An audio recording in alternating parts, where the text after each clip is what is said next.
Alright, what is up, players? It's Warboss Tay up in this mug. I am just about to finish off my Jelsen Darrock figure for Warhammer Quest Cursed City. And what I'm going to be doing with this live stream is just giving you my thoughts, my impressions on how he was to build. And we're going to go over the instructions as well. Very simple, only 5 pieces. Simple in theory, very difficult in execution. If this is the first model you're building, which I think it would be, since looking at the build guide here, as soon as you open it, Jelsen Darrock is the first one you see. The tricky thing about this guy is if you are a Warhammer veteran or a miniatures veteran who is used to doing things the old way, and by the old way I mean, let's take the Skaven model here. Usually you have a body or a torso with a head and you attach the arms. Or if you go to like Acadian guardsmen, right? You've got the torso, you've got legs, you've got 2 arms, and you've got a head. And you build them limb by limb, appendage by appendage. With this build, all of these models have different angles they have to be slotted into so that they fit the way they're going to turn out in the end.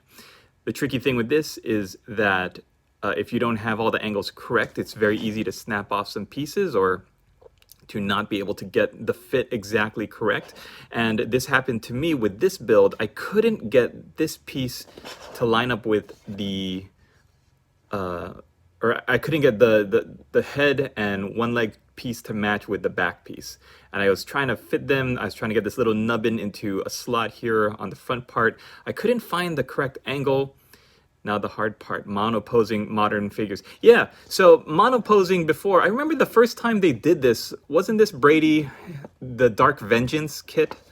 The Dark Angels versus the Crimson Slaughter. Wasn't that the first time you had monopose, like the Hellbrute, right? It could only be built in that one pose, and you had a lot of those figures where the pose was already pre-fit, and you just had to, like the Chosen Chaos Space Marines in that Dark Vengeance kit. They could only go a certain way.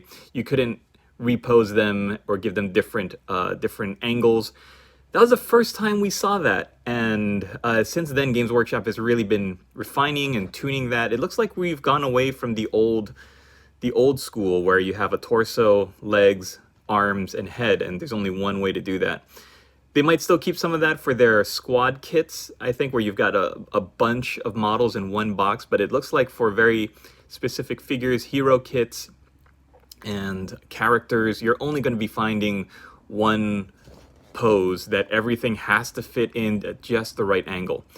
So this video is just going to be talking about my experiences with this guy. It's going to be a real quick live stream, and I'm planning, and now to discourage new modelers, crazy, complicated way to put stuff together.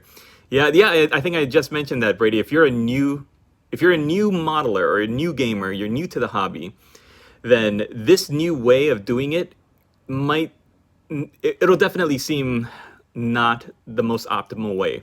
If you're new to the hobby and this is the first model you pick up, you might be like, how is this working to fit together? I don't know, maybe it's intuitive for you, but when I was a new modeler, when I was a kid, and I saw a box, I opened the box of Space Marines, I saw, look, here's a torso, here are legs, here's a helmet, here are arms. I know where everything goes, I will build it up myself, I'm gonna pose it the way I want it to look, and that was the creativity, that was the fun you have when you're a new modeler.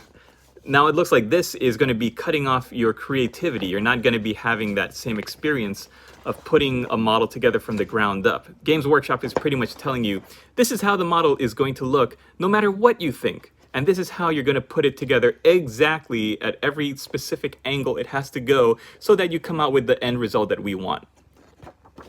I don't know, maybe if you're into that style of, okay, I really just want this pose, I don't care about alternative builds, then that might not be so bad. And oh, hey, what's up everybody? Welcome. I didn't even say hello. I started this video like a tutorial, just start rambling. Welcome to my live stream. The plan today is to build up my Warhammer Quest Cursed figures. My lady boss is hanging out with her family, her side of the family. So I got the house all to myself. So there's going to be a whole day of making videos, and I did all my chores like a good little boy. And now I'm going to be just filming and building up models so that I can get to painting them. And we're going to be doing dedicated live streams for each figure, so these videos don't get too crazy long. If you're only interested in seeing a certain figure, you could just go to that video. And if you're interested in doing that, what's it called, light speed hopping, skipping that they did in the last Star Wars movie, then you can jump from each one. It looks good for a first model, then you get a twin or three. Yeah, you know where I really didn't like that? The Dark Eldar grotesques. If you love Dark Eldar grotesques, you only have one option unless you start converting your own, and they've only got that linebacker running forward pose to it, and that I just thought that was not fun. And there's such, you know, you don't really have like a bunch of grotesques. I never see grotesques on the field being played anyways, and I think a big part of it might be because their kits are so rubbish. All right, let's get building. This is the guy we're focused on. We're going to wrap this up hopefully before 10 minutes, then we're going to jump on to the next one. If you guys want to follow me through each of these builds, then I definitely welcome you. And if you're watching this in the future, hello from the past. The world is still on fire, and we're spending our Sunday building Warhammer Quest Cursed City figures. So like I said, the first two halves, or first two quarters, came together pretty simply for me. It was when you had to put the front half of the model to the back half.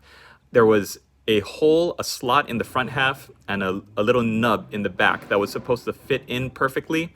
And no matter what, I couldn't turn the model, I couldn't figure out how to angle it until I got it just right. 10 minutes takes half an hour. Sure does, Brady. Sure does. That's why we're gonna keep our eye on the clock. All right, so I've got my overpriced Citadel plastic glue here.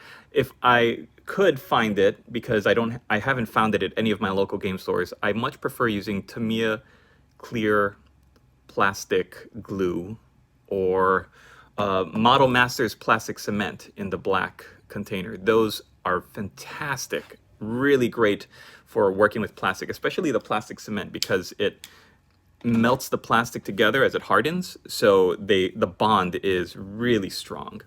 But we're gonna go with this today, and I've already dry fit. That's another thing. If you dry fit your models beforehand, that seems to help. Plastic Magic. I've never heard of that, Brady. Plastic Magic. I have to check that out. The cool thing about this piece, somebody's riding their motorcycles down the street. The cool thing about it is that it's the equipment on the back as well as the left arm. So you're actually not gluing the arm, you're not fitting the arm in place, you're fitting the back slot, or nubbin, into the slot here in the back. And the arm just seems to go into place. So it's gonna turn out like that. So when you dry fit your model, when you're able to dry fit your models, it makes a lot more sense. They say you don't even need glue, just slot them together. I don't agree with that. I don't think there's a way that you could have slotted the front half of this model to the back and made it stay in place, because I tried and I held it and I couldn't get it. So either they're not built for a simpleton like me, a barely literate war boss who's just trying to get through life painting Warhammer figures, or they weren't built very well. Is the motorcycle police here to confiscate your... Oh man, I know. They heard me actually getting to sit down at my hobby table, and they decided that they were gonna interfere. Like, is Warboss Tay trying to have fun on a Sunday afternoon? How dare he? All right. Plastic Magic. I'm gonna have to check that out on Amazon.